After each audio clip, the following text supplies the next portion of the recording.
Hello. Good morning, good afternoon, whenever you are watching this. Hello to the loyal oil checkers. And how are you on this wonderful day?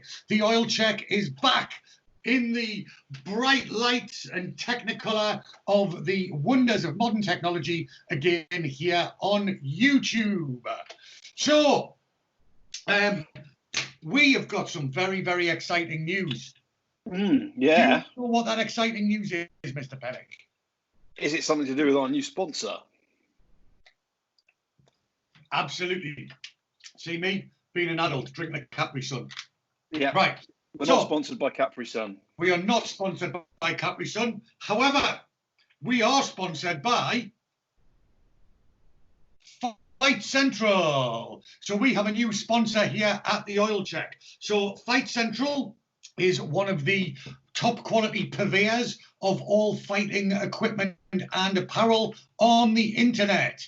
And you can find out what the kind of fantastic stuff they sell at their website address, which should be coming up along the bottom of the screen right now.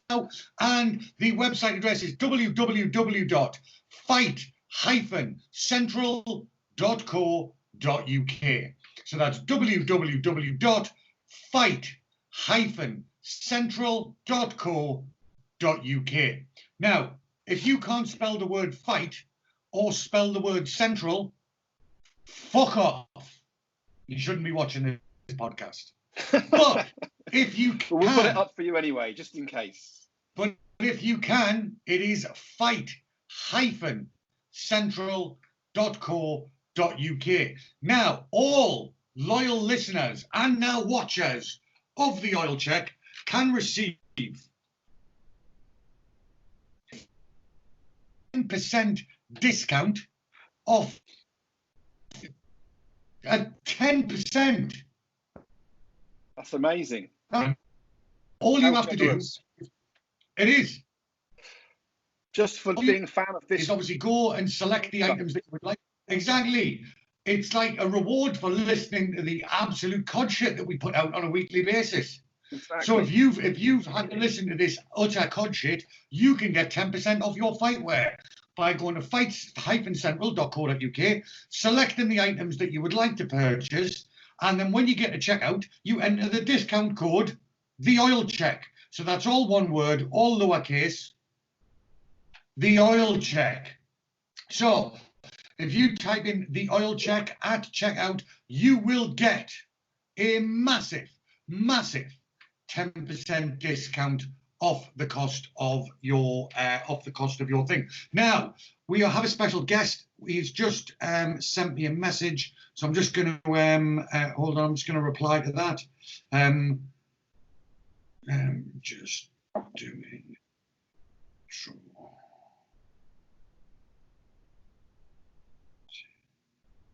10 to 15. Okay, so as always, though, don't forget, you can contact us here at the Oil Check for anything. If you want to send any questions through, if you want to make any suggestions to the format, anything that you'd like us to add, anything that you'd like us to talk about, if you want to call Joe a big homoerotic fucking gay boy, feel free to do so. And also, we're going to have another section, I think, coming up soon. It's called Let's Call Widge a Cunt. So, for those of you who don't know Widge Millward, he's a massive cunt. And we're going to get lots of people on this show calling Widge Millward a cunt. What we'll do is we'll get loads of people to do it. All the weekly guests will do it. And then we can make a compilation towards the, in a few weeks' time, a little montage. Tremendous. So just remember, in case you'd forgotten, Widge Millward is a massive cunt. Okay, so remember, you can contact us by telephone or text on 07510 954 793. That's 07510 954 793. You can email us on theoilcheck@hotmail.com. And you can contact us on all forms of social media, Facebook, Twitter, and Instagram at The Oil Check. So that's all forms of social media, Facebook, Twitter, and Instagram at The Oil Check. And So, just sending a quick couple of messages there with our special guest of the week. Now, Joe, Yes. You're a bit of a BJJ bellend, aren't you? In that, well, just define BJJ bellend. Well, you do BJJ and you're a bellend. Okay, yeah, I'd say half of that's right, because I haven't done any BJJ for about a year. But Okay. yeah, you're half right. You are a bellend. Yeah. Okay, so can you go like this? Do that. And then do that. And then go. Right, because that's what you're about to be doing with our guest. Our special guest today is none other than BJJ black belt under Mauricio Gomez, I believe, I think. You'd have to forgive me, I'm not a BJJ knobhead.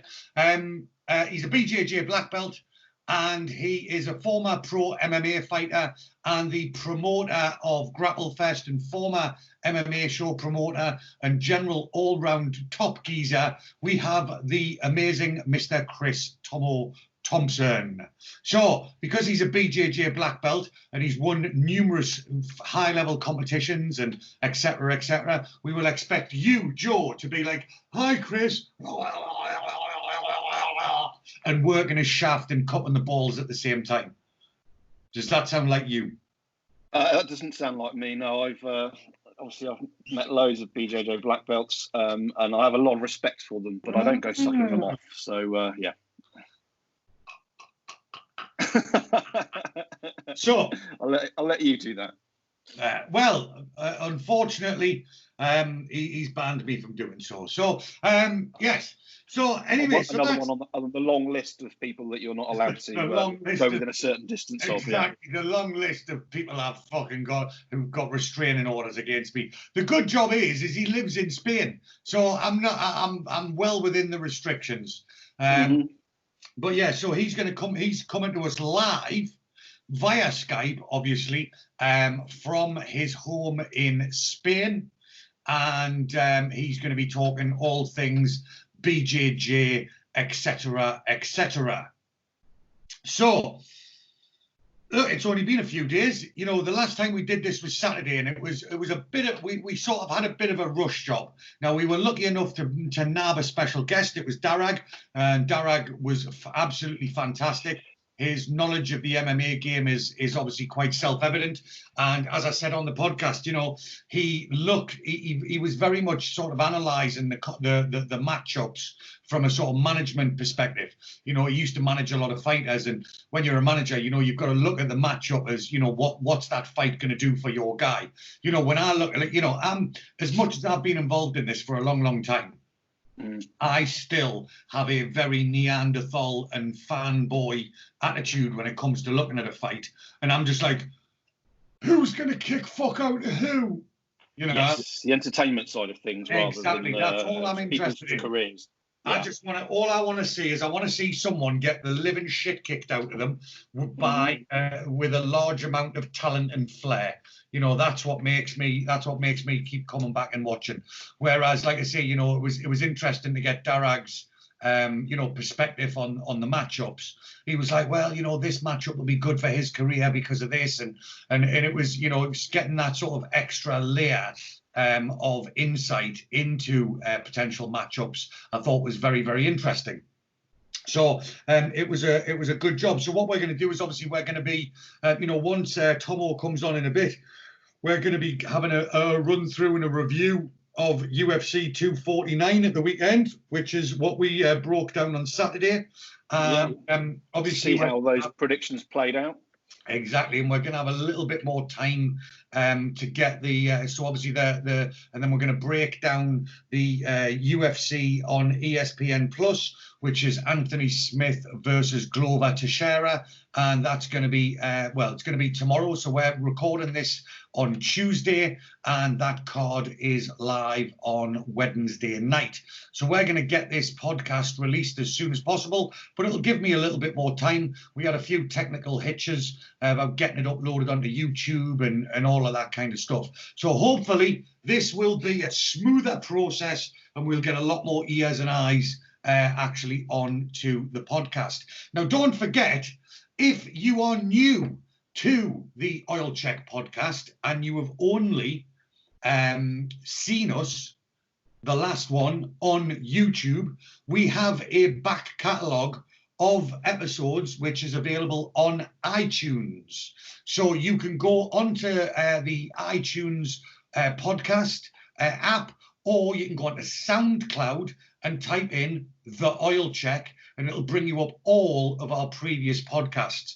And how many? There's about, what was it, about 40 of them, something like that? About 40 odd or so, yeah, over the last 3 years. I think we started about sort of summer 2017. We had a few breaks, but we were whacking them out fairly consistently, almost weekly, weren't we, for a long period. So there's about 40 or so on there, all still maintained in the back catalogue. So you can go on there and have a listen to those. Loads of cool guests on those as well. Absolutely. I mean, I was just thinking about some of the people that we had on. You know, so we've had on Brett Johns from the UFC. Yeah, we did a few road trips, didn't we, to see people? So we went to Wales. So we went down to Wales and we had Lee Hinton from Dirty Sanchez. That was a real good one. Mark Godbeer, who at the time was in the UFC and is now the heavyweight bare knuckle boxing champion of essentially the world. There's three title belts in bare knuckle boxing that are regarded as being, you know, the top three, and he has two of them. So, and he is hopefully scheduled to fight Joey Beltran for the third one. So, you know, if he wins that, which we would certainly expect him to do so, then, you know, Mark Godbeer is the greatest heavyweight bare knuckle boxer walking the planet right now. He was a guest of the Oil Check. We had Alex Endland. Who, you know, BJJ brown belt from Newcastle and former Cage Warriors world champion, talking about his problems with his brain. Who else? We had some pretty. Terry Brazier, we went to see. Terry Brazier, we went down to see Terry Brazier. So we've done. Went to see Ricky, didn't we, in Wales as well? Yeah. Ricky, the plane. It's just me and Sean Toomey were taking the piss out of Ricky quite considerably this morning on Facebook, calling him like a midget fuck and stuff like that. So hence the reason that's that joke. So listen, you know, like I said, you know, if you are interested, and don't forget, twice we had on the King of Lethway himself, Mr. Oh, yes, of course.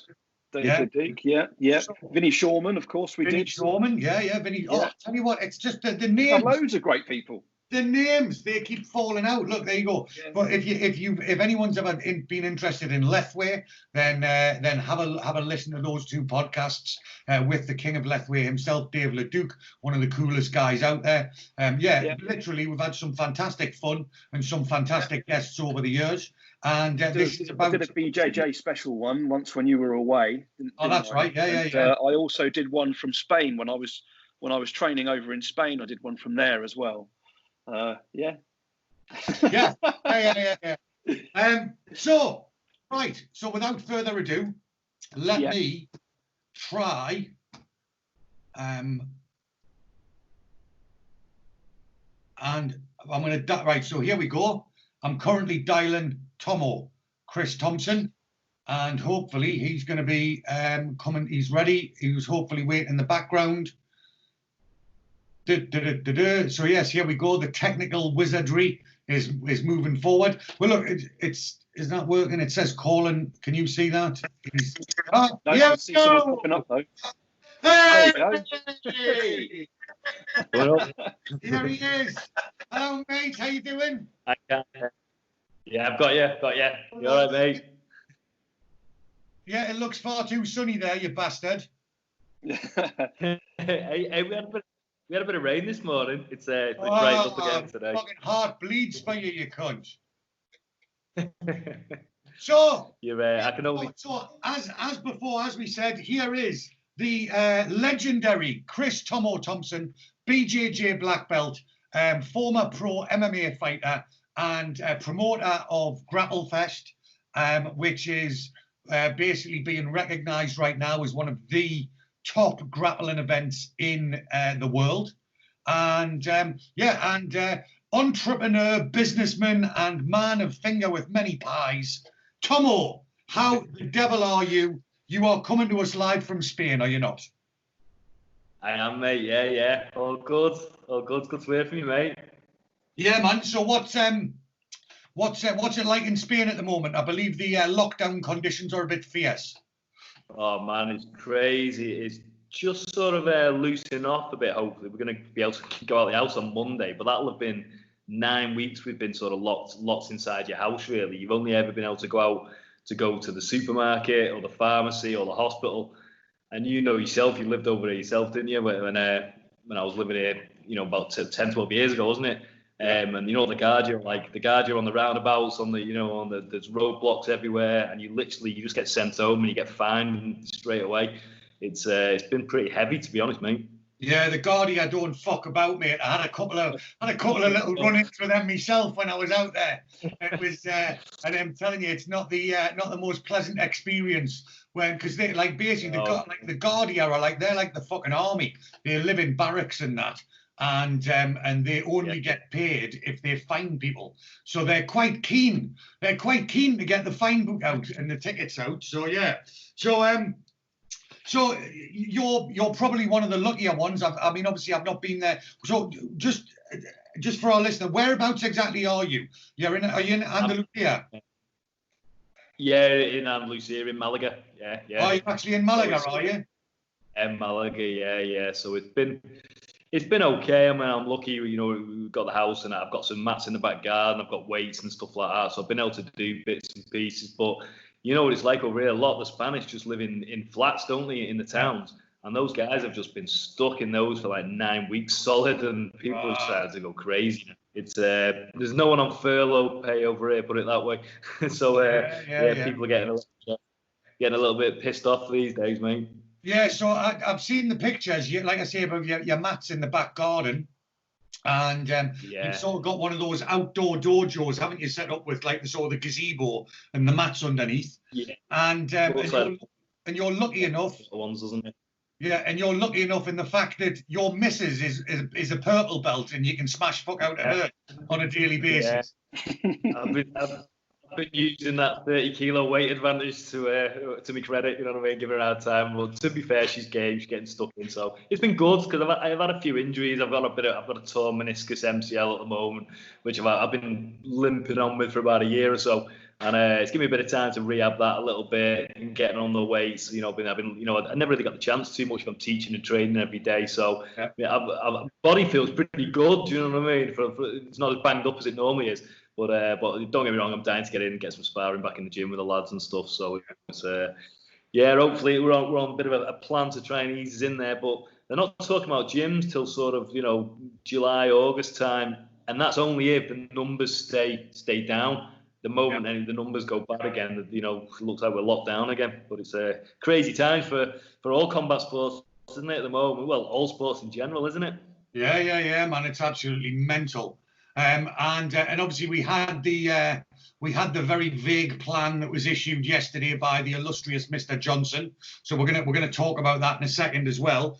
So just wanted to touch on. So I mean, you've already mentioned. You and I very first met. It was about 12, 13, 14, about 13. 2007, I think it was, about 13 years. 2006, 2007, something like that. Yeah. And it was in Marbella. So at the time you were living, I think, you were in Cadiz, weren't you? Or you were... My mum and dad lived down there, yeah. So I was sort of living there then for a bit. I took a few years off, just had a few years over. I was there about 3.5, 4 years, something like that. 2005 till the end of 2008. Yeah. So you were over here then. I think you were working the door, weren't you? Or was it I had an office job as well, like doing real estate, and then I was working at Lineker's at the weekends as well, which was fun.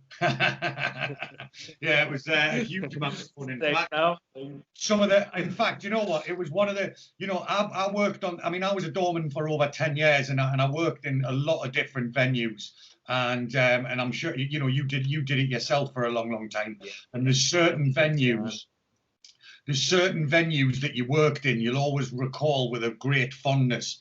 And you know, it was so I was there for about a year, and working in Lineker's for about a year. And you know, a lot of the people that I worked there with, I'm still friends with on Facebook now, and still communicate with. And you know, there was a real camaraderie and sense of family with the people that you were working with. It was fucking unbelievable.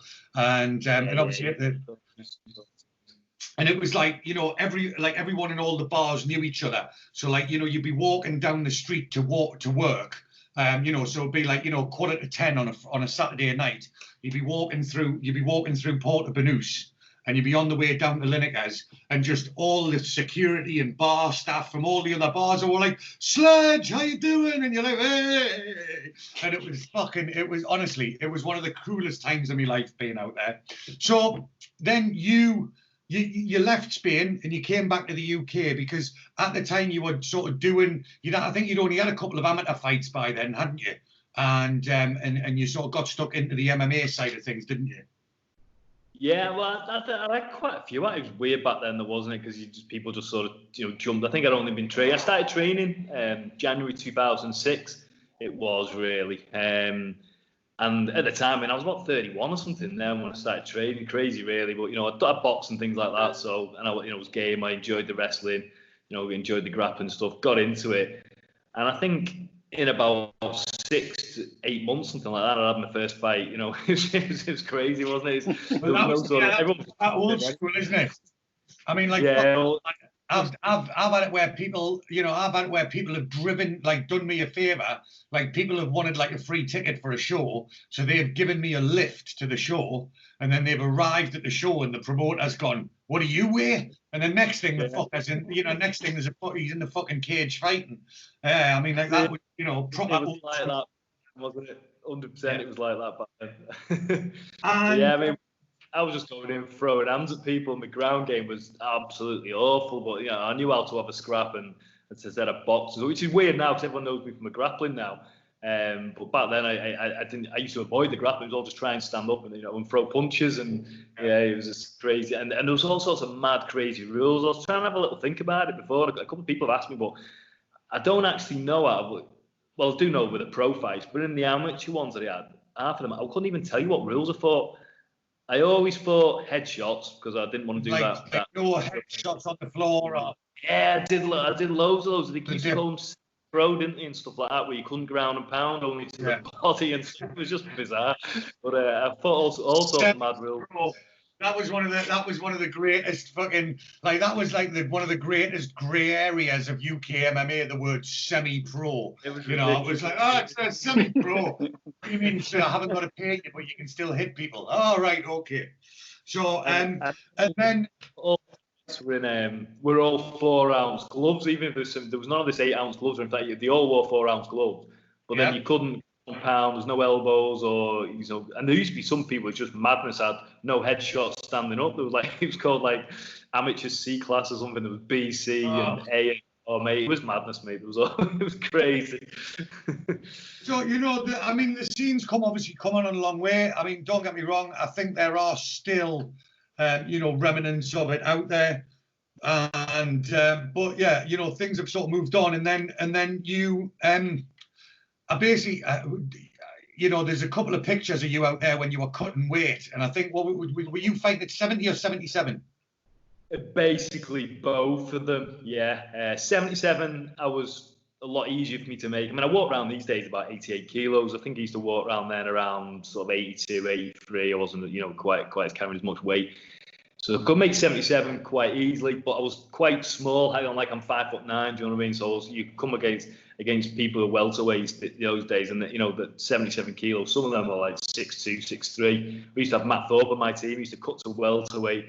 He was like 6'5" or something crazy, you know, and I couldn't even get near him with it. He just jabbed my head off. So I tried trying to get down to 70, but you know, I've got sort of a short, stockier frame.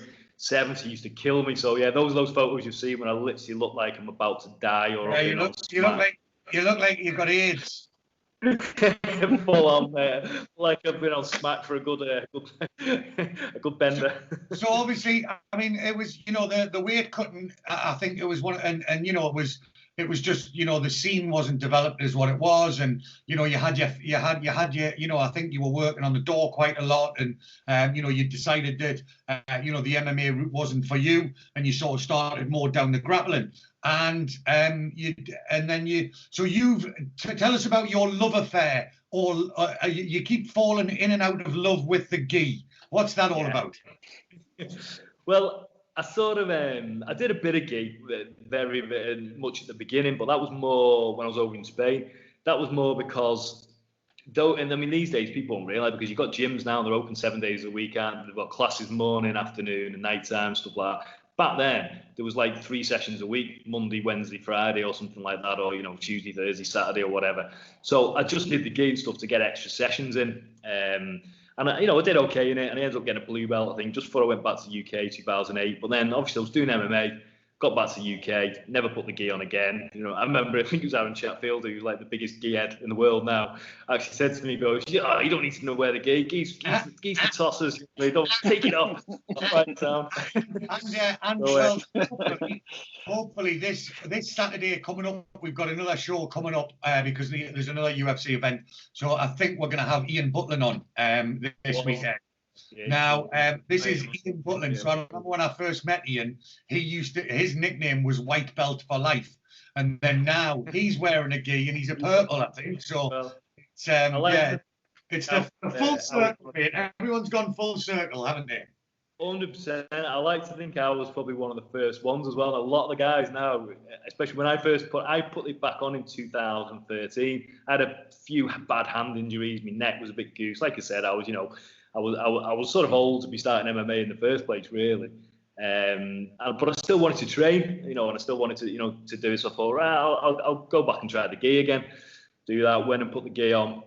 Started training, and then I was getting a load of abuse off people. Aaron, you know what I mean? There was loads of them. They're all giving me stick, you know, Widge, all the lads. And I was like, yeah, but I'm training again, and it's nowhere near as harsh on your body. It's nothing like MMA training. MMA fighting is brilliant.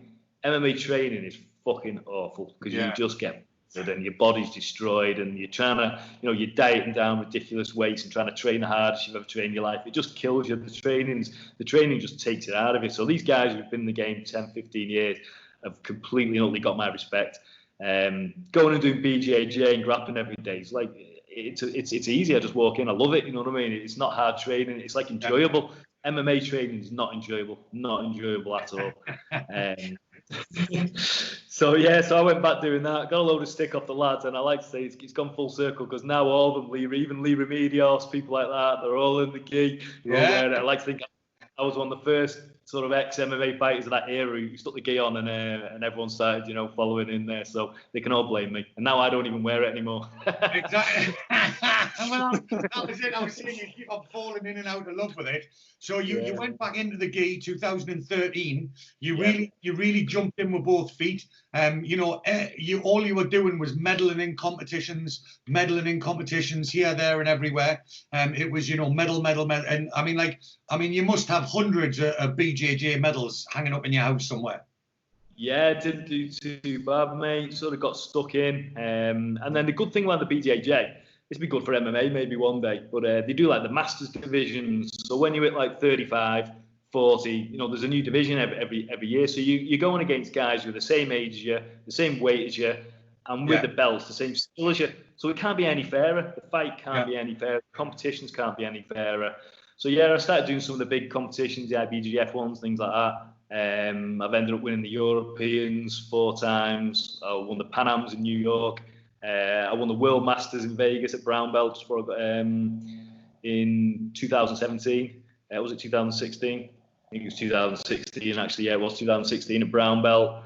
And then ended up getting my black belt in 2018. I've been a black belt 2 years in about a month's time. So well, I was actually gonna mention. So, how long were you a brown belt for? Because this might just be my vague memory, but it seemed, if memory serves me correctly, you weren't actually a brown belt that long, were you? I was about 2.5 years. 2.5 years. For some reason, it seemed a lot. Because I remember you won a lot of medals at purple. Purple belt wasn't actually purple belt that long for. It was weird. Like I said, I got a blue belt in 2008, and I took the gi off and never wore it until 2013. And then I got a purple belt. I think it was the end of 2013, something like that. So I was actually a blue belt for nearly 6 years. So you see guys now and they're training, they're getting, they're going blue to purple in like 2-3 years. And I'm like, listen, mate, by the time I got my purple belt, I've been grappling for 7 years or something like that. So I had a lot of experience. So, basically they put me to purple. I think I only did just over a year or something at purple and then got promoted to brown. And then I was brown about 2.5 years, and then I got my black belt. So all in all, it was like 12 years altogether for me to, to get me. And that's 12 years competing, training all the time. Like I said, I had a few injuries around 2011, 2012, and I stopped doing MMA. I didn't really train a lot in 2012. I was having to do sort of weights and things like that because my neck was destroyed and my hand was knackered. But it was like 12 year shift. And these days, people flying through belts and like, yeah, I'm blue belt, I'll go to purple belt in like 2 years. And I'm like, I put in, a lot of graft. By the time I said I got a brown belt, I've been training sort of 9 years, something like that, before I even got there. So people need to stop worrying about the belts and just stick their head because all those years of graft and getting the shit kicked out of me and stuff like that, that means a lot. When you're especially when you're competing and stuff like that. I think you just build a bit of mental strength as opposed to just technical skills. You learn to, it's the old bullshit saying, embrace the grind, isn't it? But I think I think it's true. I think you need that. Because some of the sessions we used to have back in the day, we just used to absolutely just batter each other. It's crazy. It was. It's not like that now. It's not like that. You've got accountants, lawyers, things like that. Really, people with day jobs come in, do their hours training, get off. It wasn't like that. It was just a load of lunatics just kicking the fuck out of each other. Yeah. So it was. It's changed a lot. So, but like, because it was when you were a brown belt that you opened your school in Liverpool, wasn't it? Yeah, I was a brown, still have on my black belt then, so I opened that in 2017, in Liverpool. So you're training, you're training and teaching probably 5-6 days a week then? Yeah, 6 days a week, Monday through till Saturday, just close on Sundays. Yeah, sound. And then obviously, so you got promoted. We shared the picture of that earlier on, and then it wasn't very long ago that you then decided to pass that on to somebody else and head back to Spain. What prompted that? Yeah, I was basically, I'd always wanted to get back here to get back to Spain, and got an offer to sell the gym, and so decided to take the offer. Sold the gym and basically move over here. I was doing really well with Grapple Fest, as you touched on at the moment. It's become one of the biggest shows in the world. It's sort of definitely in the top 5, if not the top 3 shows in the world. So that's doing okay. And the plan was to go full time with that, and also to set up over here. We was going to start setting up some camps and stuff like that. Whereas the guys we get on Grapple Fest, top in the world, they're going to come over, do a week's training session. People come over, pay. I was in the process of setting all this up. And then obviously lockdowns turned up and sort of kicked me right in the bollocks, and looks like that one's well out the thing this year. But I'm setting it all up still. But this is going to be the plan, to sort of go full time with the show and with the grappling and stuff like that, and doing camps and things. So are you Luke Barnett's over there? Are you doing much with Luke at all, or? Yeah. I train at his gym. I teach classes there 3 times a week. Occasionally I do the morning sessions. He does more of the MMA classes, and his partner Santiri teaches like the BJJ, the gi. So I'm doing some sort of like no gi classes for them in the mornings, and I go in and train with them and roll with them as well. Sometimes at night times, it's good to not be the coach all the time. Sometimes I just turn up and jump into someone else's class. It's nice. I quite enjoy it. You know what I mean? 'Cause sometimes, oh shit, what have I got to teach today? Oh, he wasn't here last week. He won't understand this. He won't understand that. Because you're teaching with no gi. You're teaching all the way through. You've got from white belt to black belt on the mat. With the session, but Luke's over here. Luke's doing great. The gym's fantastic. He's a great guy. He's doing good, man. I mean, like I've known Luke for a long time. He was he used to train at the Tsunami gym, and I was very, very good friends with a lot of those guys. So like one of my best mates is Lee Dosky. He's the top dude. Yeah, he's fucking awesome, Lee. And me and Lee have been mates since like I first started emceeing like back in like 2003. So Yeah, when he, like I emceed the fight when he beat Dan Hardy and stuff like that, like back in 2003. So you know, I've known Lee for a good while, and obviously through knowing Lee, I then got to like the Maguires and Robbie Olivier and John over it. He was just before the lockdown. He was I saw that. John. Yeah, he's a proper sound lad. And, obviously, and like I say, and obviously Luke as well. So it's and then I refereed some of Luke's early fights as well, when he was still fighting semi-pro, and yeah. So it's really and he's seen his career. When he obviously went through tough, did really well on that. Spent a lot of time with the likes of Chael and stuff like that, and then went through the UFC, and then now he's fighting on that what was it? AC? It's ACA now, isn't it? Not ACB. I think, is it still called ACB, or is it have they changed the name? I'm not sure. So it was ACB, or it was ACB, like Absolute Championship Berkrut or something like that. But then, I think some grappling as well. So then they merged.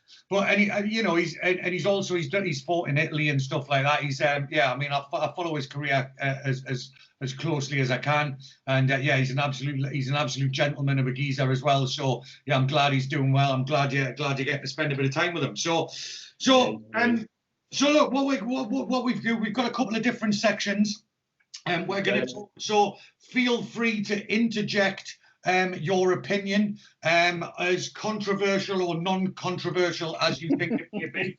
And I mean, just out of interest, you did mention someone's name during our discussion there. You actually talked about Widge Millward. Now, we've just got to clarify, Widge Millward is a massive cunt, isn't he? Yeah, huge, mate, huge. Yeah, one of the biggest I've ever met. He's actually over, he actually lives in Gibraltar, actually, now, down the road. I know, he's just down the road, isn't he? Yeah, his missus is a nurse, so they moved over. He's been here a couple of years now, I think. I did have some plans to meet up with him actually and go for a beer, but then all this shit kicked off, so it was it's not quite happened yet. So hopefully they won't let him out of the board and they'll keep him locked up for a bit longer. That's it. Keep him locked up on the fucking mountain with the other monkeys, the daft cunt. That's exactly what I said to him. And I mean, we have just got to clarify. I mean, you have shared this story before, but it is one of my favourites. So Widge was on there, was like a British judo player at one point, and when he was a kid, yeah. That's right. And wasn't it that one of the coaches was a paedophile? Yeah, well, it's pretty impressive, this story, really. This guy, I think he's still maybe in the nick or something like that, but he was a very high-level judo player. I mean, his brother's still heavily involved with it now. He's, in the Great Britain team. He was one of the coaches and stuff. But when they were training, this guy was basically a pedo and just sort of latched all over all the kids in there. It was pretty heavy, pretty bad stuff. 12, 30, maybe 15 kids or something like that. But the only kid who he didn't abuse was Widge, because he was so ugly, even in jail, the paedophile didn't want him. So that's a definite claim to fame. Being that fucking ugly that even a paedophile wouldn't rape you. So the first section that we're going to go through is what we call, the headline of our podcast is MMA and Shit. But we also talk about news and shit, and we also try, and every week, at least once every week, we nominate our cunt of the week. Okay. So the first thing, obviously the major news story, if you bring up like the list of Google news stories, it's all just lockdown, corona, lockdown, corona, lockdown, corona. But obviously, so we can't mention the news without talking about Boris Johnson yesterday. Now, I mean, basically, Boris Johnson was vague and contradictory in everything that he said. He's like, don't go out, go out. Don't go to work. But if you have to go to work, don't use the bus. But if you have to get the bus, get the bus. And you're like, hold on, mate. So obviously, my opinion would be that they've deliberately made it vague and contradictory I believe he was probably reading a script, so that if it fucks up, they can be like, well, we told you to stay at home, you know what I mean? But if it all goes well, they can be like, well, we said you could go out. You know what I mean? So I reckon would definitely consider Boris Johnson the cunt of the week. What do you reckon? 100%, mate, 100%. I mean, I try and stay away from the TV and things, but it's just all over your social media, isn't it? It's all over Facebook. Exactly. So you can't not see it. And you end up watching videos, don't you, and things like that. But I didn't watch his speech. I just thought, you know what, it's fuck all to do with me these days. And, you know, I just thought, whatever he says, anyone's going to, even if, to be fair, any politician, even if they actually come out with a great idea, the other side will just kick off and moan anyway, won't they? So, but I think you've hit the nail on the head. I'm pretty sure that he came out with all that. So basically, it's as vague as it could be. So people make their own minds up. And like you say, if it goes well, then yeah, we're the heroes. If it goes badly, they can blame everyone else. You know what I mean? That's the standard politician, isn't it? That's it. Cunt of the week. Cunt of the week.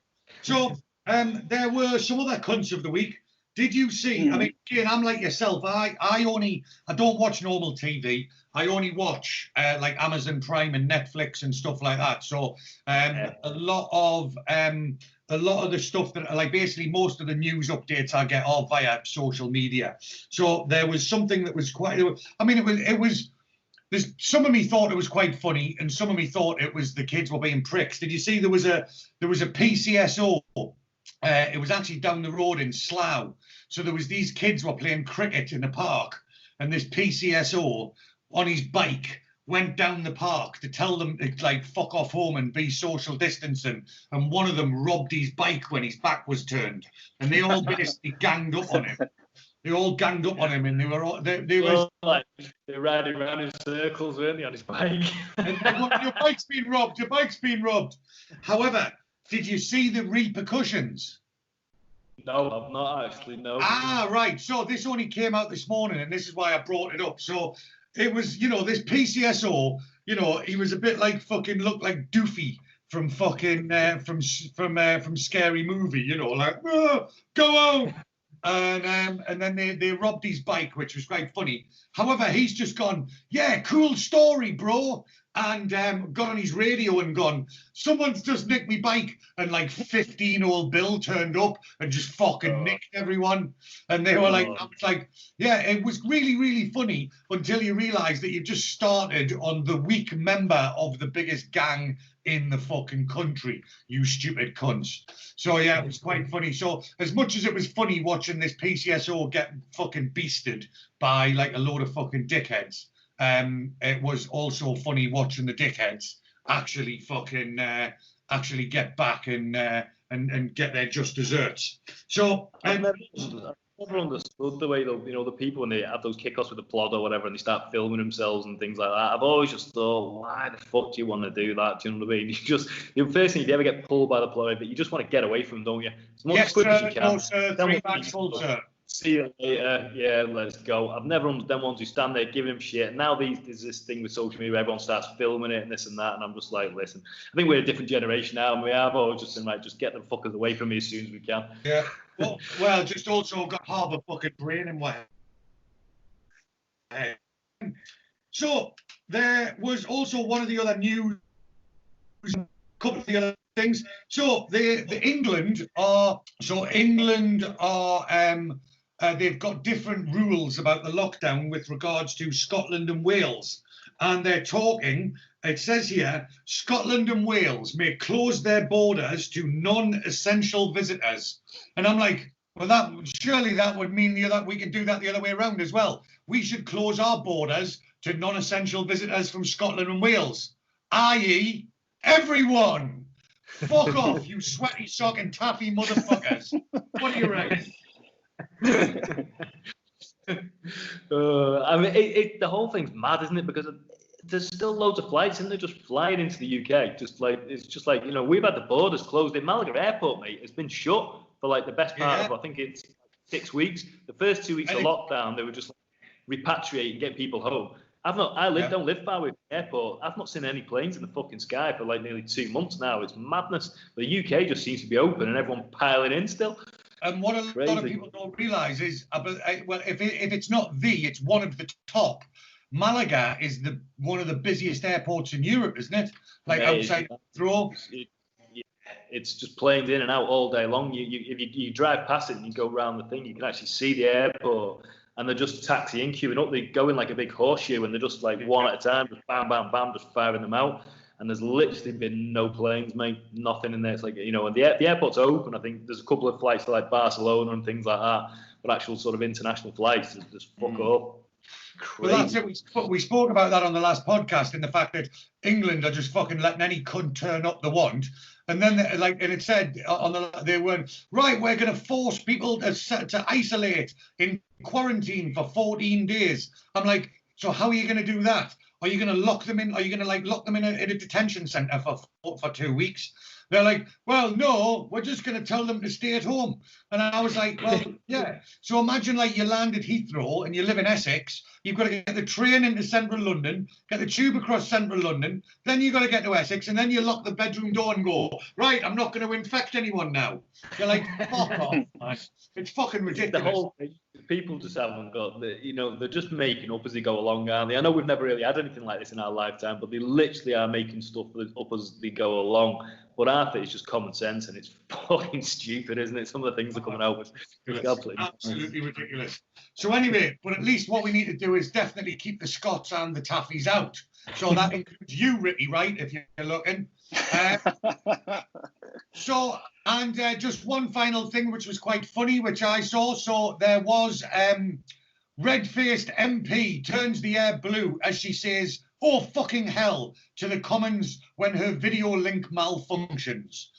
Conservative MP Heather Wheeler was speaking during a debate on COVID-19. She ran into difficulty with her video link, causing her to utter, "Oh, fucking hell." And Deputy Speaker of the House, Nigel Evans, told Miss Wheeler to please carry on. So we've had Conservative MPs screaming "fucking hell" in the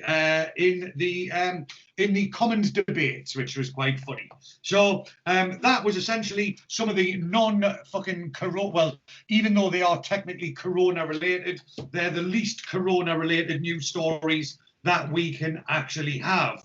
So this is now onto our section, MMA and Shit. So it's MMA and Shit. Right. So I'm assuming that you watched UFC 249 like the rest of us. I did, yeah. I watched it. When did I watch it? I watched it on Sunday. Just watched it on Sunday afternoon. Stuck it on then. First bit of sport that's been on sort of in ages, really. So I thought, yeah, I'll whack it on. Yeah. I'm terrible these days with names, to be honest. So the guys sort of, I was in the Pride era in the early era in the USC, and all the Chuck Liddell and Randy era. I loved all those guys coming through. But the last 4 or 5 years, I've been a little bit off the ball. I'll watch the big fights and I'll clock what's on.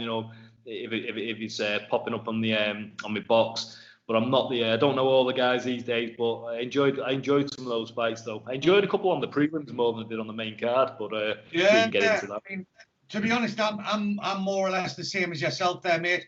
It was, when it used to be, there was one event every month or one event every 2 months. It was like a big thing, and you used to guarantee to be tuning in, and you knew everyone and whatever. And now they're doing 2 every weekend, and it's just the amount of content that they're putting out, is ridiculous. So to get everyone, but essentially what you said. There are, it was a lot of decisions. Ryan Spann, first fight up, Ryan Spann beat Sam Alvey, which was a split decision. And again, some of these split decisions had some moody looking scorecards. But my favourite fight, and I'm sure from yourself as well, being the grappling practitioner, there was Bryce Mitchell versus Charles Rosa. Fight the night, and mile, mate, was easily the best one. Easily. Yeah. So it went to a decision, but that Charles, all respect to that Charles Rosa for how on earth he didn't get tapped out. That Bryce Mitchell must have thrown fucking 50 solid submission attempts up. Yeah, he had, I think he nearly had 3 or 4 twisters, something like that, which you don't see loads of, but they're absolutely brilliant transitions. And the guy who he thought he's a legit black belt, do you know what I mean? But he's a legit black belt. Swamped. Yeah, he got swamped by Bryce. He was just all over him, and I really like his style. People don't use the ground game often enough, and it sort of, annoys me a little bit now, that he gets stood up pretty quickly. But I think it's because people are scared to give up position and transition the way he was doing it, because they just want to lay on you and try throw some punches. But he showed that, listen, that, you know, this shit can work if you make it work. You know what I mean? So his style was amazing, mate. Big fan. And that was it. I mean, the pressure that he was putting on, and there was that side choke. He kept on putting the side choke on, and I think it was in the first round where if like he had the hook in to prevent him popping over to the side, and if it had like, I mean, he was a Cunt away from getting tapped, and at one point his hand even went up, and he went like that. He was like this. He was going to tap, and everyone was like, he's gonna fucking tap, and then like, out of nowhere, he just fucking managed to get out of it. And you were like, holy fucking shit. Yeah, it was fucking really impressive, man. Really impressive. But that Bryce Mitchell got a big future ahead of him. Yeah, he's only a young kid, isn't he? I think he's only about 23, isn't he? Something like that. Was he tough? Was he in tough, was he, or as well, or something like that? Yeah, so, well, he's 20, he's 25 now. How was he, Arkansas. But he was in World Series of Fighting.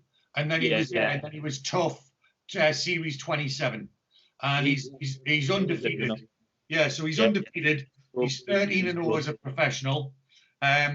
So he's he turned pro he's been a pro for 5 years. Was on some of the regional circuits, and then went World Series of Fighting, and then like I say, it was 2018 was on tough, and then he's been on there.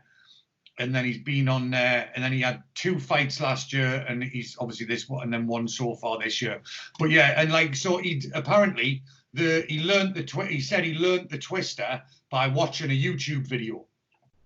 So he's like he's never actually, well, apparently now he's met Eddie Bravo. Eddie Bravo made a point of going to meet him. But yeah, he's doing very, very well. And so Vincent Luque stopped that Nico Price eventually. It was doctor stoppage. Carla Esparza, Michelle Waterson. So my future ex-wife unfortunately lost that decision. But was this, I think, if memory serves me correctly, this was where one of the judges had it 30-27 for Michelle Waterson, and the other judge had it 30-27 for Carla Esparza. And you're like, hold on, come on, you can't be watching the same fucking fight, surely. Sounds like Leatherby and fucking cartilage, that, doesn't it? Oh, controversy. I'll have to give a little bit of shit. Yeah. So this was like one of 3 split decisions. Next one was Olenek versus Verdum, which I think was a fair decision for Olenek. It was. I mean, I'm a big fan of Fabricio Verdum, but yeah, it was nothing really that exciting. He was off the pace. He looked Verdum, didn't he? He just looks like maybe it's time to call it a day. You know. Yeah, I mean, the thing was, obviously, he had that 2-year layoff because of his alleged steroid offence. And yeah, I mean, he's in his 40s now. I mean, he's got nothing to prove. One of the top 5 heavyweights of all time. So it might be an idea, but it just depends what he wants. Then Pettis took the decision over Cowboy. Again, nothing really, to write home about. It was a good competitive fight, and that would have been crazy, wouldn't it? A couple of years ago, everyone had gone mad for that. Yeah. Boys, well, I mean, this proves that the quality of the card. That the fact that they were still on the on prelims. Now, so onto the main card, you had the infamous woman beater and former NFL player Greg Hardy took the decision against this Jorgen De Castro. I think it was a bit of a. He was sort of being fed, really. I mean, that Jorgen De Castro is too short for a heavyweight, and he's got a bit of a paunch on him. He genuinely, he needs to get down to fucking middleweight. If I was his coach, I'd be like, stop eating pies, you fat cunt, and fucking get down to middleweight. You're a fucking midget. He's about 5 foot fucking. He's about 5 foot fucking 9, and he's fucking fighting at heavyweight. You're like, what you doing, mate? So, but it was quite funny. Because that Jorgen De Castro, actually, if you looked at his technique, you could see the difference between a proper martial artist, someone that's been training martial arts for a long, long time, and just an athlete like Greg Hardy. So obviously Greg Hardy's won the fight because of his superior power and reach and what have you. But, you know, it was an unfair fight size-wise, I think. But in that Jorgen De Castro, like I say, was a lot smoother with his technique. And I think, you know, if he cuts down, he'd be, you know, and he lost that weight, he'd certainly be a bit of a force to reckon with. But, you know, they're grooming that Hardy because he brings a lot of eyeballs to the sport. Because obviously he's a former American footballer, so they just want him to fucking sell the UFC. Now, was the other guy that was it Matt Mitrione? Was he the NFL guy? Yeah. Well, he was on because he was on the same. He was on Tough with Brendan Schaub as well, and Brendan Schaub had a cup of coffee with no Bills. But so I think my favorite part of the my favorite finish or, you know, end to a fight was the next one. So Calvin Kattar versus Jeremy Stephens. Now, it was, you know, Jeremy Stephens has been around for a long, long time.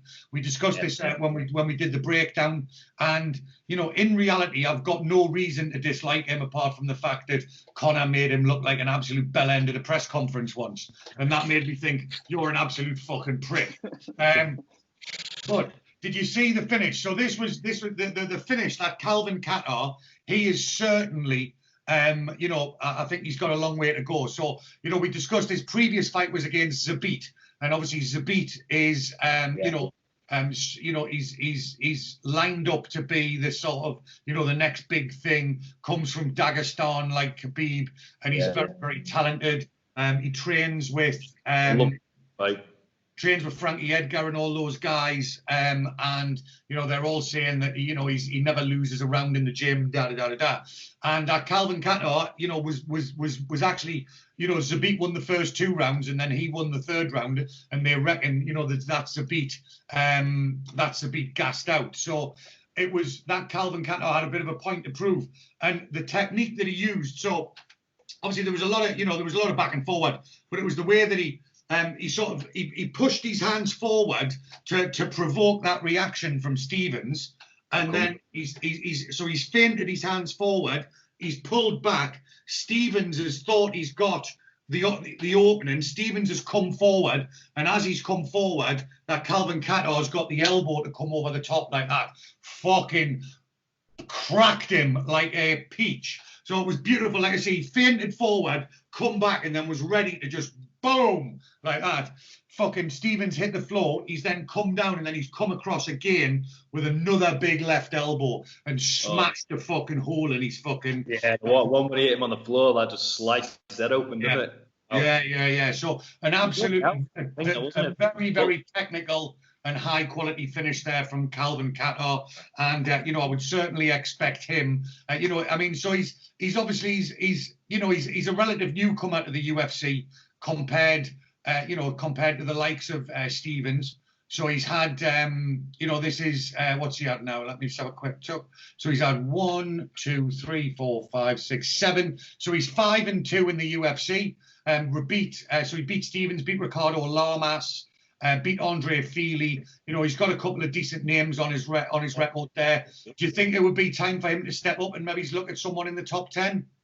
Yeah, he looks the part, doesn't he, man? I was really impressed with stand-up. You know, really, like I said, Jeremy Stephens is no mug. He's been around a long time, but he's no mug. He doesn't really lose to a lot of people, does he? Nope. And he picked him apart, mate. He picked him apart. I thought it was a great performance. And I thought there was going to be a little bit of beef at the end of it. Couldn't quite work it out, you know, because he was pissed off about the weight, wasn't he, or something like that. He wasn't too happy. Yeah, he was like, because he come in, like, was he £5 over or something?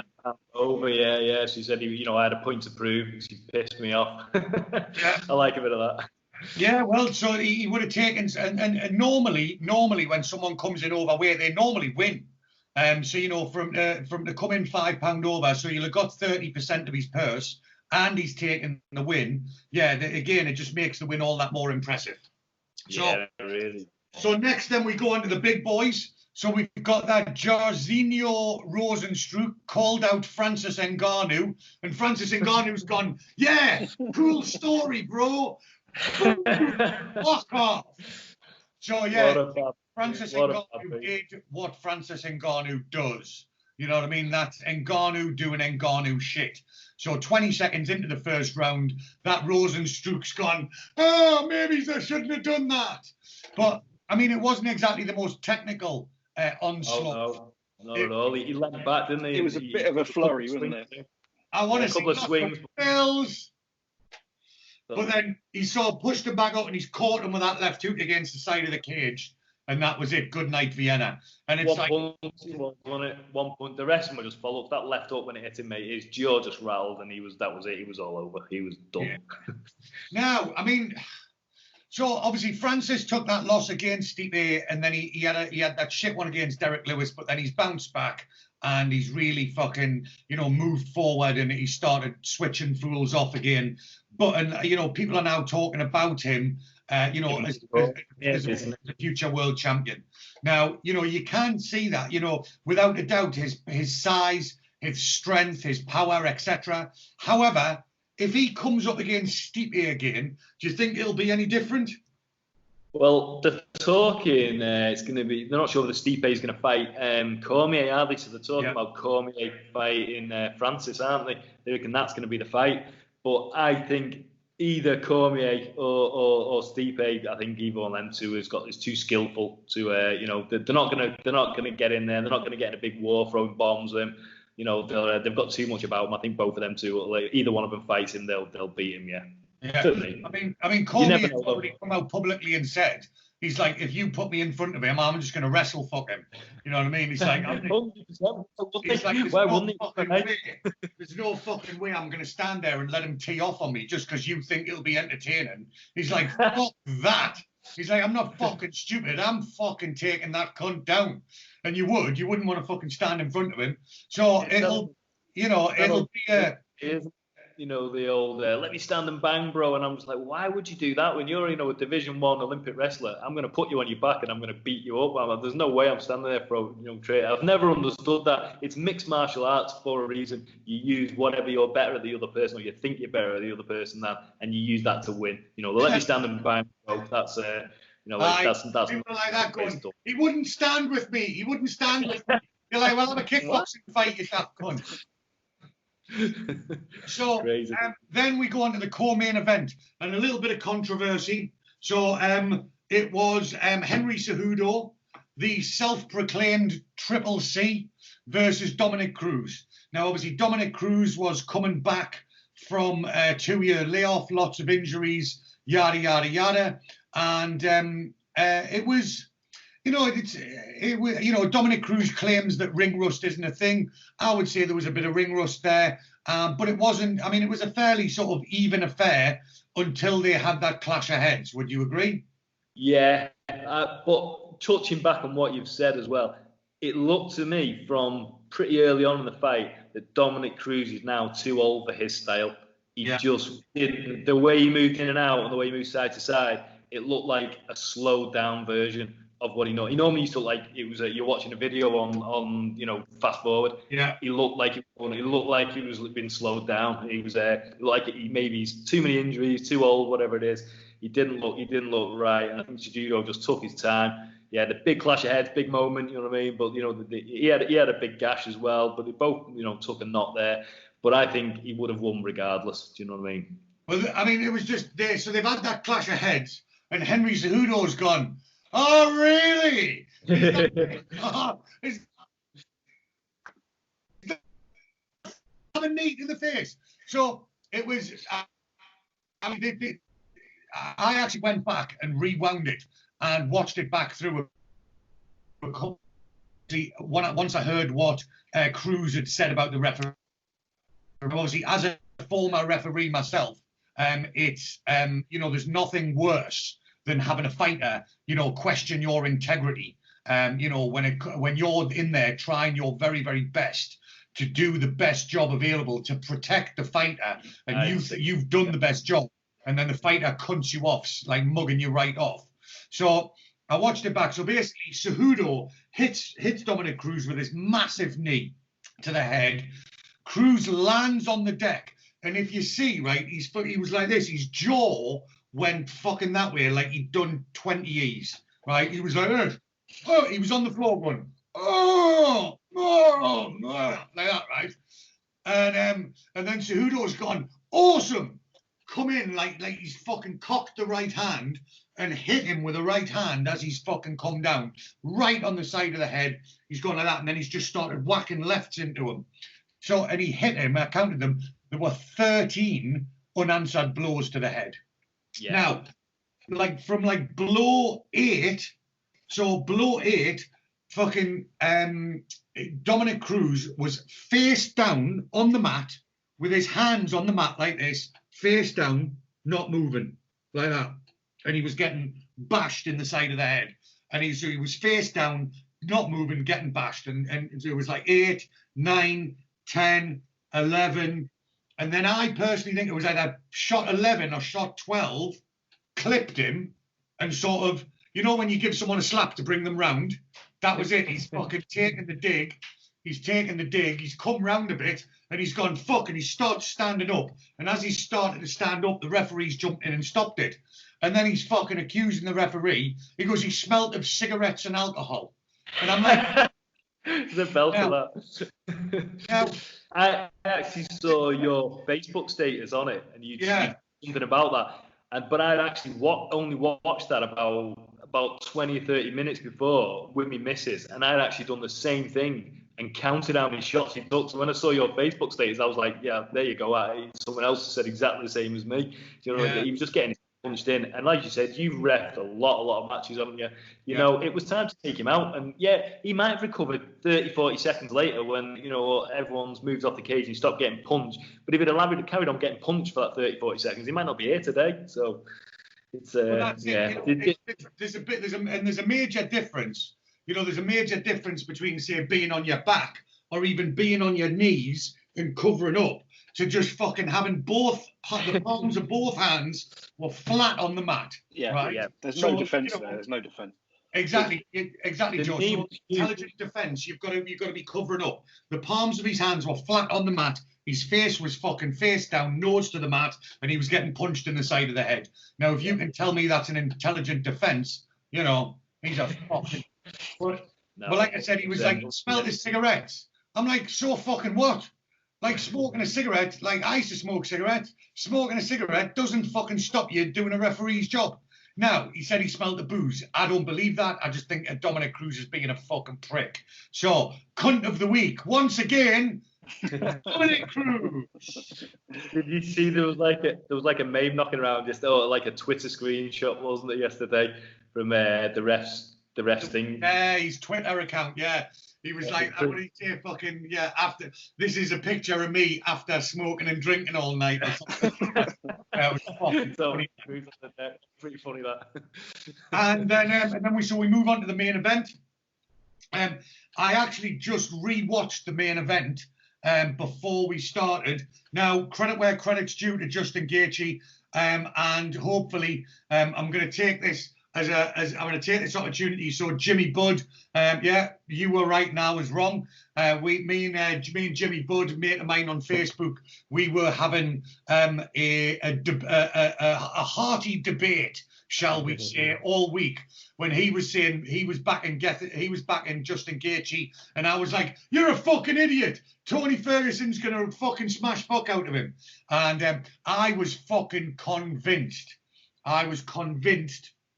That Tony Ferguson was going to win this, and that he was levels above Justin Gaethje. And Justin Gaethje's gone, hold my left hook, fucking gadoosh, and fucking bashed Tony Ferguson to pieces. Now, a couple of things. So, Tony Ferguson had cut weight like a couple of weeks before that for the fight that never happened with Khabib.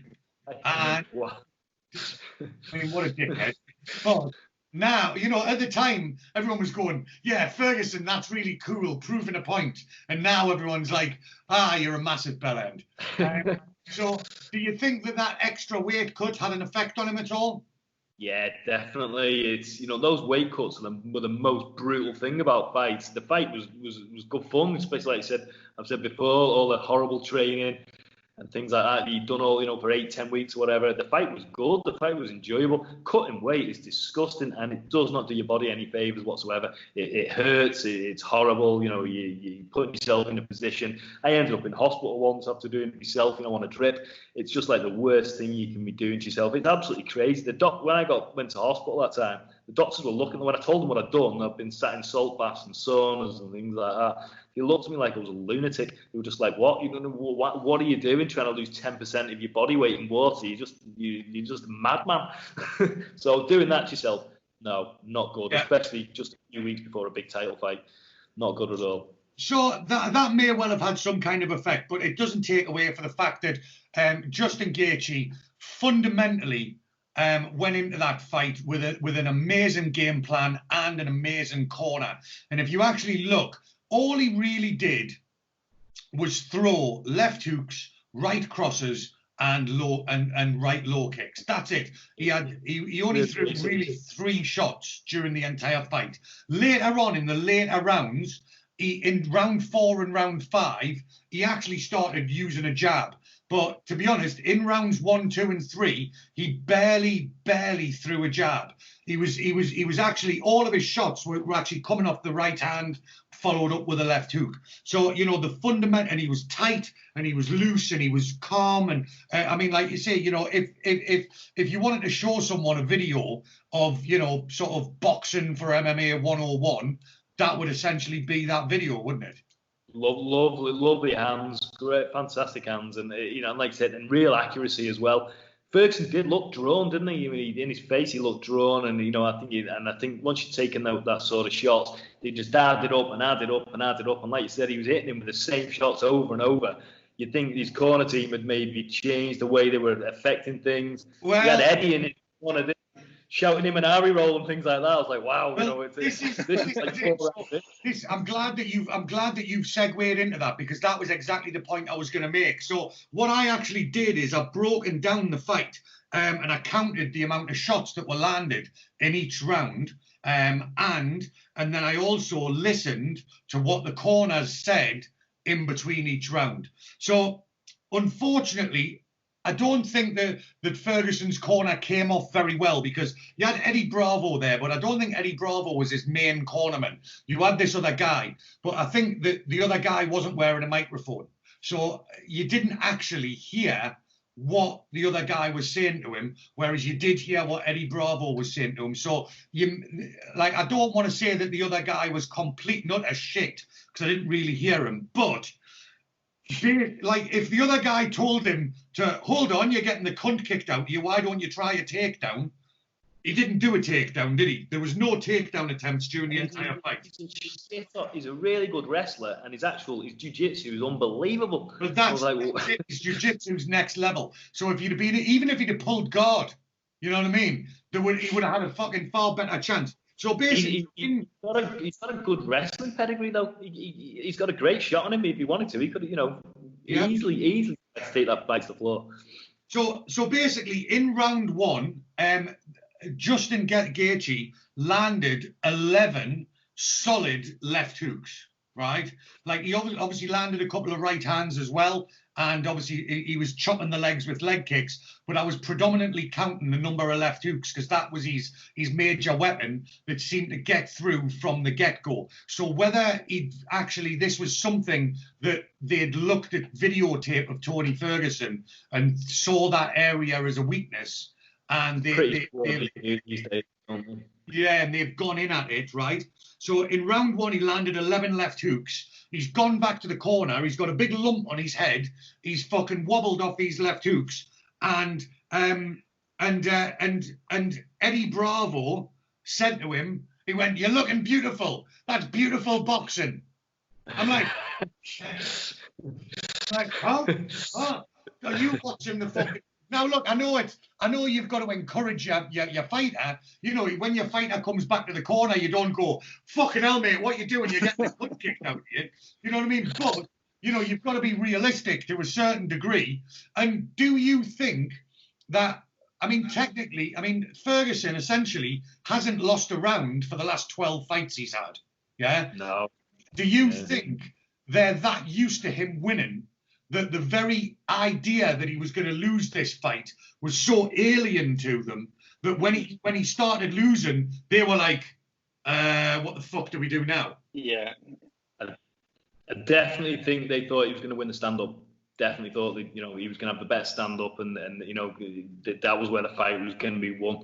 Yeah, because after the second round, he should have been swapping tactics, I think, and going, listen, we need to, you know, we need to change this round, because he took a, you know, he did sort of some okay stuff earlier on, didn't he? But after 2 rounds, he just started to get beaten up, didn't he? It was painful to watch in the end, mate. Some of the, you know, the 4th and 5th rounds, I didn't even like watching that. It was, you know, I don't like seeing that. Bad. Well, that was it. So at the end of round 1, you had Eddie Bravo with your beautiful box, and Trevor Whitman was giving Justin Gaethje very technical advice. You know, he was telling him to draw him in and then reply with a shot. He's gone to round 2. In round 2, he then landed 14 left hooks in round 2, as well as right hands and leg kicks. So, you know, he's now been hit with 25 solid left hooks and obviously multiple of that strong right hands and leg kicks. So he's gone into now. I think the one thing that maybe put the wobble on it is at the end of round 2, he landed that big uppercut on Justin Gaethje. Oh yeah. And then everyone's gone back to the corner and gone, oh yeah, he's fucking won that. You're like, I know he landed one shot, mate. You know what I mean? But again, there was basically silence coming from Justin's corner. And again, this is where Trevor Whitman was like, right, I want you to take 10% off your shots. You know, pop them with the shots. I want good, clear, you know, giving them solid advice.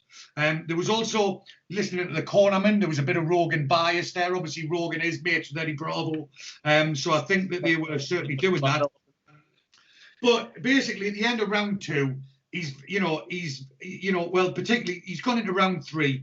And then even if at the end of round 2, you're not going to change the tactics, at the end of round 3, even though he landed 5 left hooks, but he also landed 5 solid fucking horse dropper fucking right hands. And he's come back to the corner.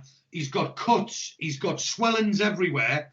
And Eddie Bravo went, yeah, maybe try an Imanari roll. Is that it? Is that like... By the time he actually tried to do an Imanari roll, he was that fucked, wasn't he? It was ridiculous. But like, this was, you know, you're talking, this is a world championship level MMA fight at, a 5-round fight with 2 of the best fucking fighters in that division, you know, in the entire world. And the best fucking thing that Eddie Bravo could come out with was try an Imanari roll. I mean, like, seriously, I'd fucking trust my kid to fucking give me better advice in the corner than I would fucking Eddie Bravo at that point. When you go into those last 2 rounds like that, they should be saying to him, listen, you're 3 rounds down here. Yeah. You need to finish the fight. You've got 2 rounds to finish the fight. Take him down. You need to get him on the floor. You need to submit him. The only chance of you winning this fight is a submission. Let's fucking see some shots. Let's close the distance. You know, level change, move, you know, all of that. You know, like solid grappling advice. But like I say, maybe try an Imanari roll. And then then at the end of round 4, so he's taken another solid 8 left hooks at the end of round 4. Again, and this is where the jabs started coming in and more multiple right hands. And again, you cut to the corner and this other corner dude's in, not Eddie Bravo. And again, he wasn't mic'd up properly, but the advice he was giving him was to like cut and counter strike. You know what I mean? Was slip and counter strike. And you're like, dude, he's been getting battered for 4 fucking rounds. He spent 20 minutes getting the face punched off him, and your fucking advice is slip and counter strike. You're like, really, mate? Not like, honestly, I was like, fucking, what you doing? And then so he's gone into that last round and he's taken another 10 solid left hooks, and then some solid right hands. And at that point, Herb Dean had seen enough. And the only other note that I've written down here, right, was, did you see, like, in a few points during the fight, he was going like this, and he was like that, and I just wrote on my notepad here, gay kung fu. So I'm not quite sure what he was doing. It was fucking, I mean, absolutely ridiculous. So all credit to Justin Gaethje. Obviously, the next step for him, he was awarded, he was given the interim belt, and he basically chucked it on the floor and said that he was going to wait for the real one. So obviously, the next thing to line up for him is going to be the fight against Khabib. So how do you think that's going to go? Well, Khabib's my favourite MMA fighter. What he does against high-level guys is, people, unless you've sort of been in that situation with someone who's that good, I don't think you can appreciate the way he just swarms all over people and puts them down. The people say things about his chin and his stand-up and stuff, but the problem he always gives people who are good stand-up guys is they are scared of letting their shots go properly because they know when they do, he's going to shoot underneath and he's going to put you on your back and he's going to kick fuck out of you for the rest of that round. And he'll do it to everybody. His grappling is so high level for MMA that I think it'll be a long time before he gets beat, mate. He's got that style down to a T. And that's it, he can swarm and put that pressure on you.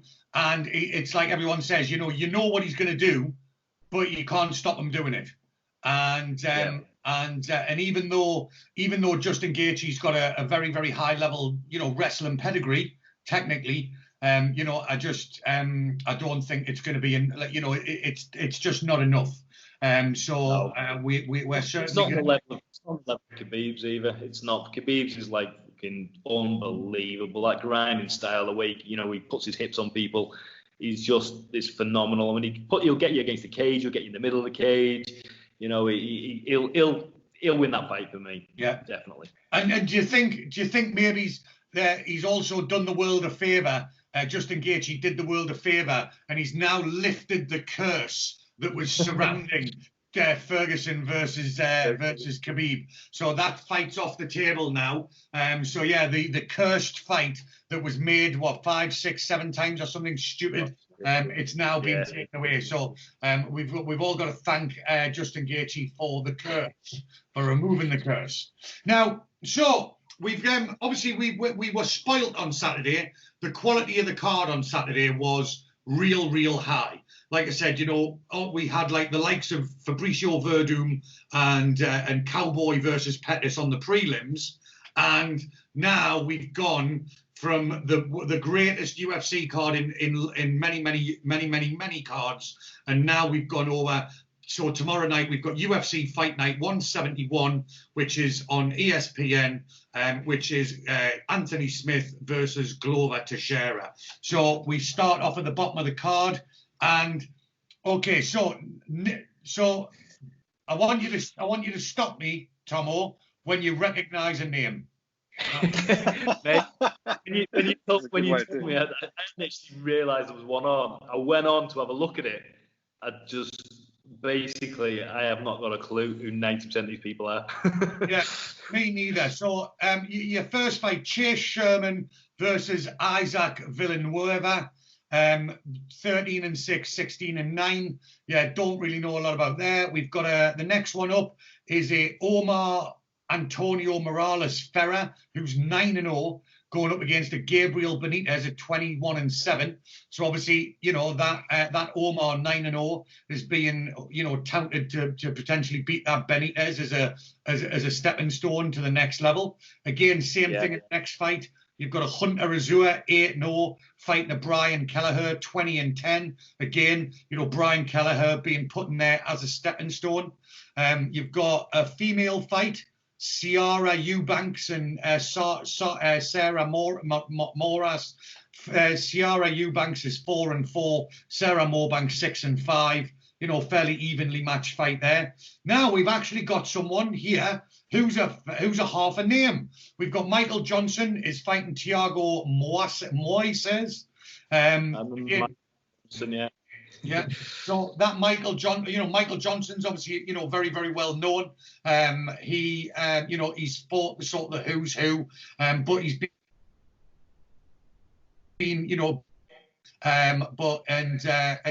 it's certainly been in the UFC for a long time. I'm just having a quick look back. UFC for 10 years. And he was on Tough, wasn't he, years ago? A few wins together. You what? He was on Tough, wasn't he, years ago? Yeah, I'm just trying to. Yeah. Oh, yeah. That's right. Yeah, he was on there. Tough 12 in 2010.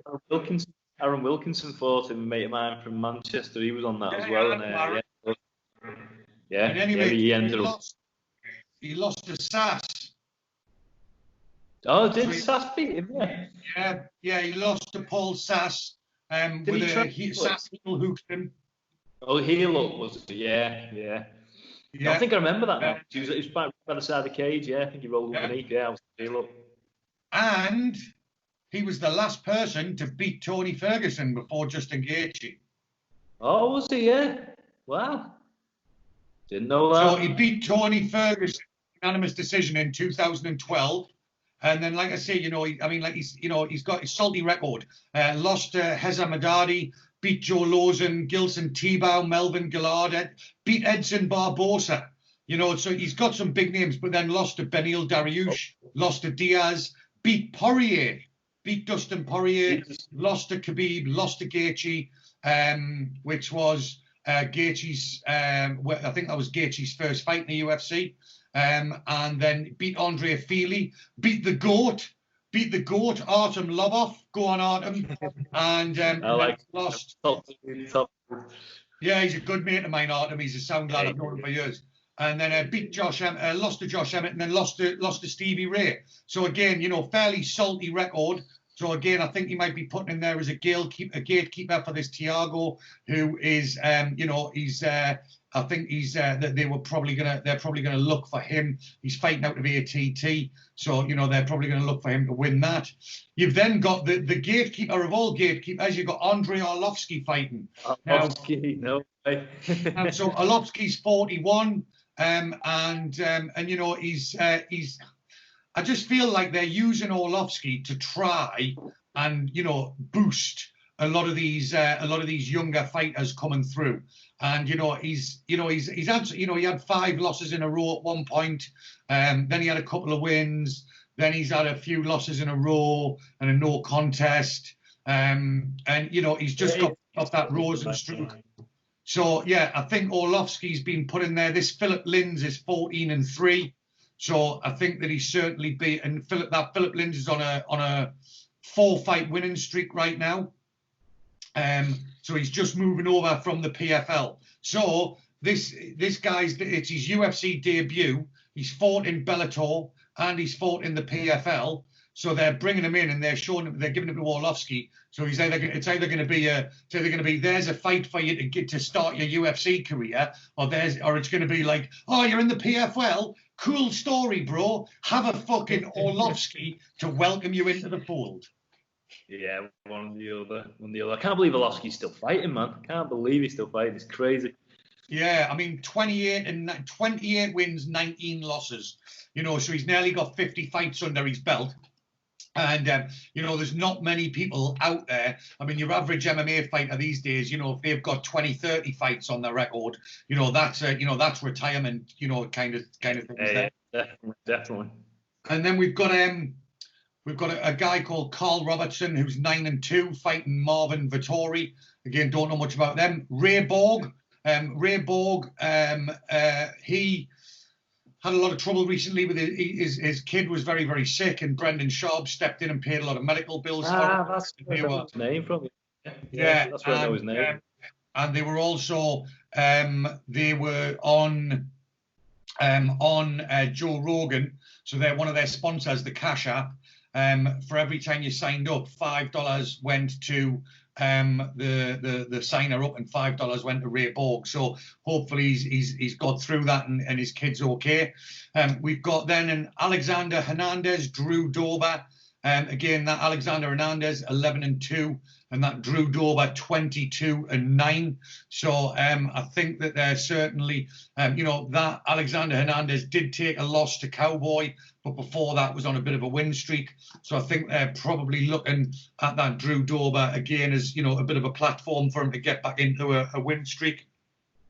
But then, so the co-main event, you've got Ben Rothwell versus OSP. Now,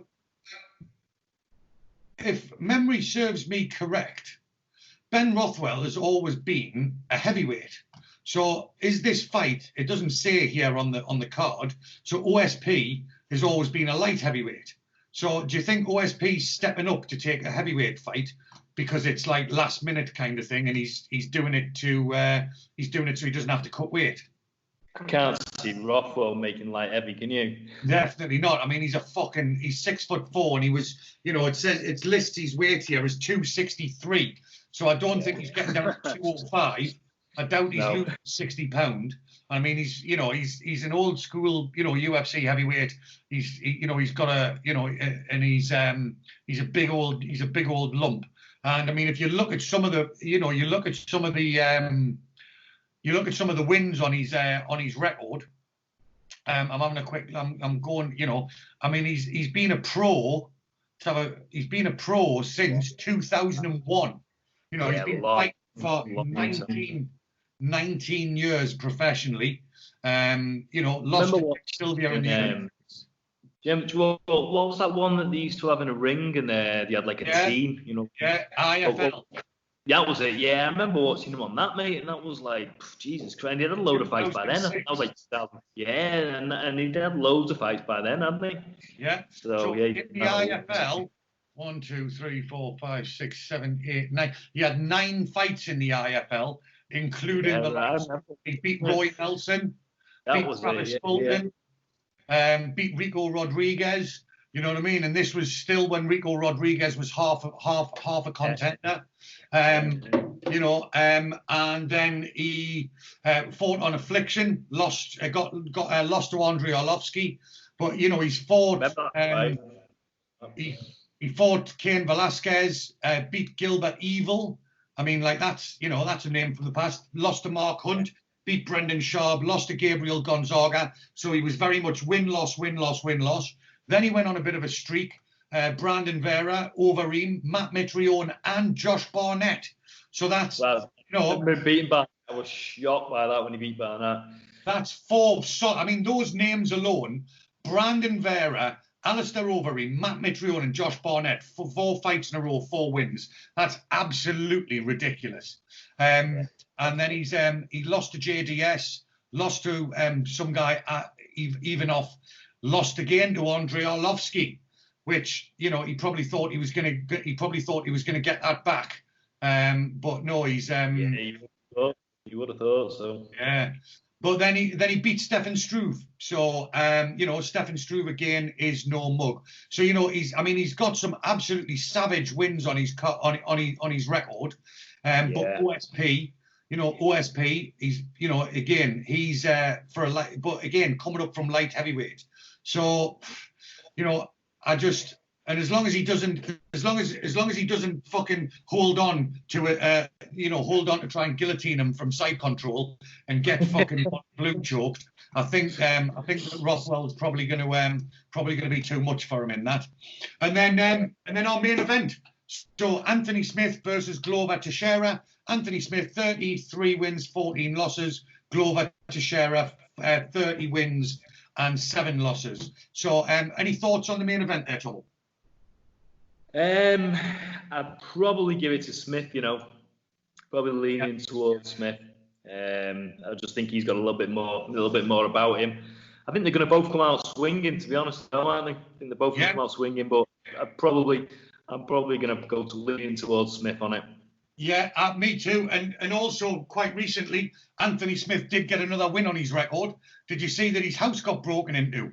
And there was some fucking junkie stealing shit and smashed the cunt out of him. Yeah, that was. I mean, apparently the guy was fucking pretty crazy. So, if you're going to break into somebody's house, probably not one of the top 5 light heavyweights in the world. Probably not the best idea. But yeah, I mean, I'm a big Anthony Smith fan. Very, very technical. He's got a huge level of integrity. He took that when he was fighting John Jones. He took that low blow against John Jones, and he could have done what we call in the trade as done an empty and then gone, I can't carry on, and he would have actually won that fight. But fair play to him, he went, no, that's fine. I'm going to carry on. And Then, tough dude. Yeah, and then he most recently last year beat Gus.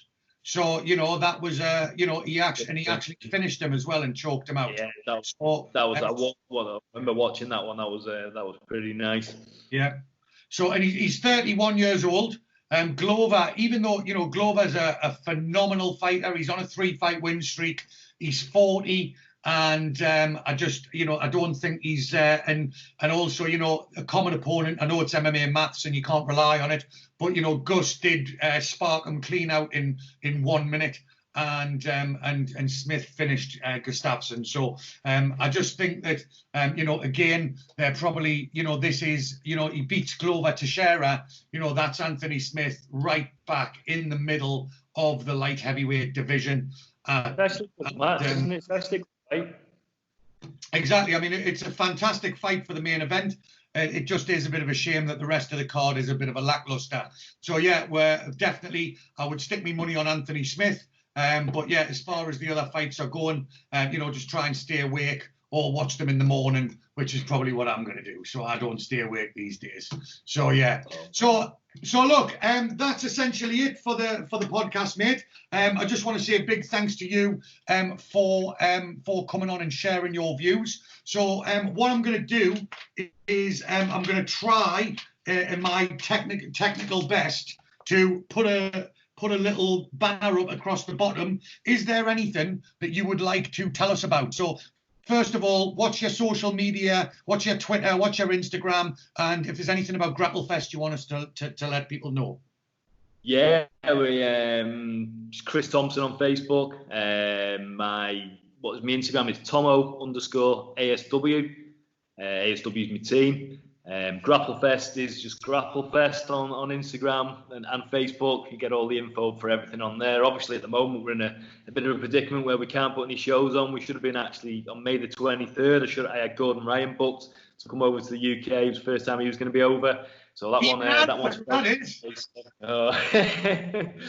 So yeah, we're in a bit of a pickle. So I've got to wait for venues to open, and B, and then I've got to wait for people to be able to train again.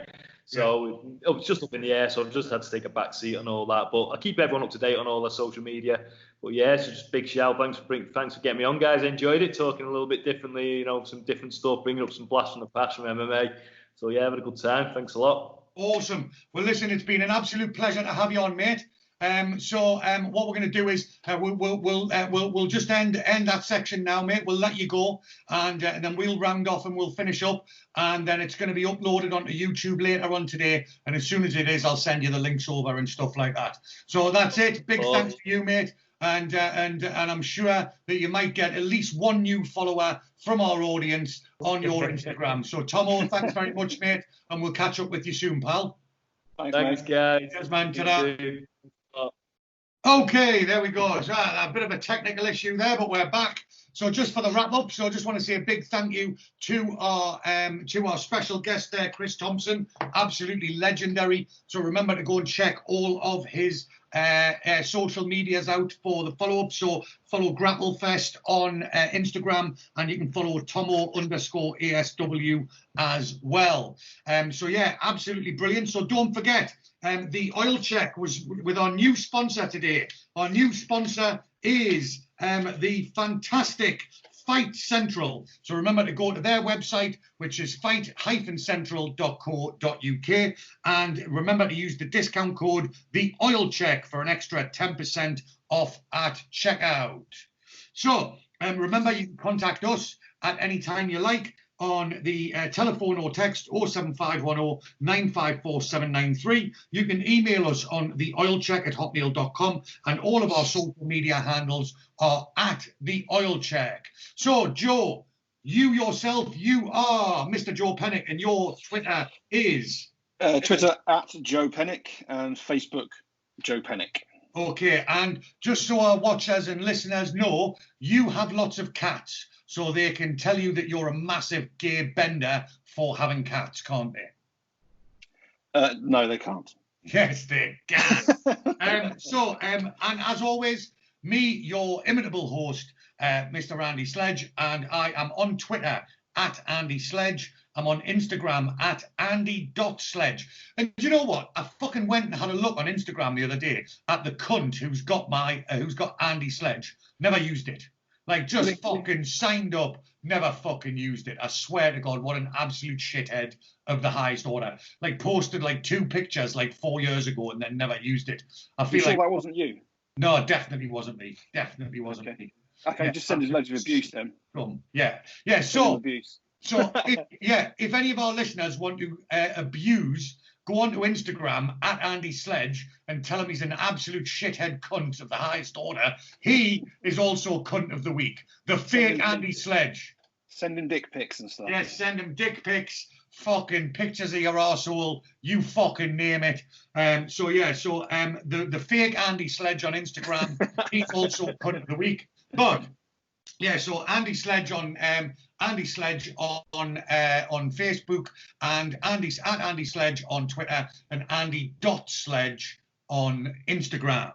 So it's been an absolute pleasure. We're going to get this all loaded up onto YouTube, so it should be going live on YouTube later today. So all I wanted to say was a big thank you to all of our watchers. Remember, go and listen to the back catalogue on iTunes, and we will be back on Saturday with there's another UFC card on Saturday night. So up until then, keep fingering those arseholes and keep oil checking people, and call Joe a cunt on Twitter.